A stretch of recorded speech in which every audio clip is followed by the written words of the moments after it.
आज का दैनिक मन्ना। Praise the Lord. नया दिन नई उम्मीद में आप सभी का स्वागत है। आज के वचन को हम ध्यान करेंगे। इब्रानियों उसकी 13वीं अध्याय 6 आयत को हम पढ़ेंगे। इसीलिए हम निडर होकर कहते हैं, प्रभु मेरा सहायक है, मैं ना डरूंगा, मनुष्य मेरा क्या कर सकता है।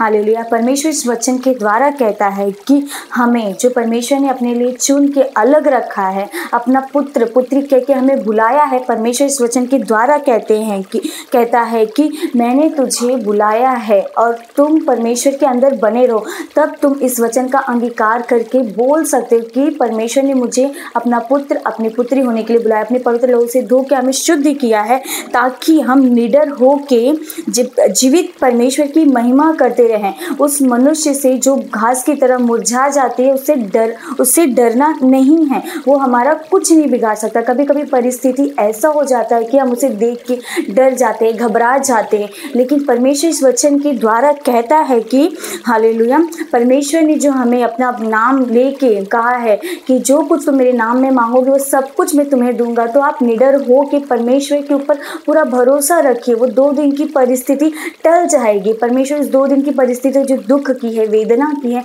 उसे टाल देगा। उसके बाद आशीषों भरा जीवन जो आपके आगे रखा गया है वो परमेश्वर ज़रूर आपको देगा। कभी कभी कुछ इंसान हमारे जीवन में ऐसे होते हैं जिसे देख के हमें डर लगता है, जो सोचते हैं कि अगर वो होंगे तो हमारे साथ क्या होगा, क्या नहीं होगा। लेकिन उस इंसान से क्या डरना जो आज है और कल मृत्यु में पड़ेगा, कब्र में पड़ा जाएगा। उस जीवित परमेश्वर से डरना चाहिए जो आज है, कल है और युगानुयुग हमारे साथ रहता है। सिर्फ उसी का डर भय मान के हमें अपने सारे कामों को करना है। उस मनुष्य का डर नहीं मानना है जो 2 दिन के इस संसार के जीवन में हमारे साथ है। उसका डर मान के हम क्या करेंगे। हमें परमेश्वर का जो हमारे साथ सदा जीवित रहने वाला है उसका डर भय मानना चाहिए। उस मनुष्य से या उस परिस्थिति से नहीं डरना चाहिए जो हम अपने सामने देखते हैं। हमें सिर्फ अपने परमेश्वर का डर भय मानना चाहिए। परमेश्वर ने इसमें कहा है कि मैं तेरा सहायता हूँ। प्रभु जब मेरा सहायता है तो मैं न डरूंगा। प्रभु ने मेरी सहायता की है तो मैं किससे डरूं।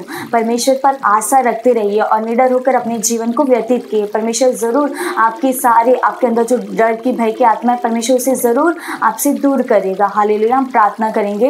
हालेलुया राजा, धन्यवाद परमेश्वर पिता इस सुंदर वचन के लिए। प्रभु आपका धन्यवाद करते प्रभु जिस आपने इस वचन में कहा है हालेलुया परमेश्वर पिता कि मैं तुझे निडर हो कि जीने की आत्मा को देता हूँ। उस आत्मा को प्रभु सब लोग ग्रहण करने के लिए, क्योंकि आपने कहा मैंने तुझे निडर नहीं हालेलुया जीवित परमेश्वर की महिमा करने के लिए बुलाया है। तुम मेरे और मेरी हो, मेरे और मेरे हो। इसके नाम की महिमा के लिए परमेश्वर ने चुना है। हमारे अंदर से वो डर भय की आत्मा को निकाल के परमेश्वर पिता आपका हालेलुया महिमा करने के लिए प्रभु आप हमें बनाइएगा राजा। हमारे अंदर से सारी वेदना को निकाल के प्रभु आपका शांति आनंद हमारे अंदर को दीजिएगा परमेश्वर। जिस तरह आप चाहते हैं प्रभु हम आपके वचनों में बढ़े, प्रभु आप वैसा कीजिएगा राजा। इस छोटी सी प्रार्थना विनती को उद्धार करता यीशु मसीह के नाम में मांगते सुन और कबूल कर स्वर्गीय पिता, आमीन।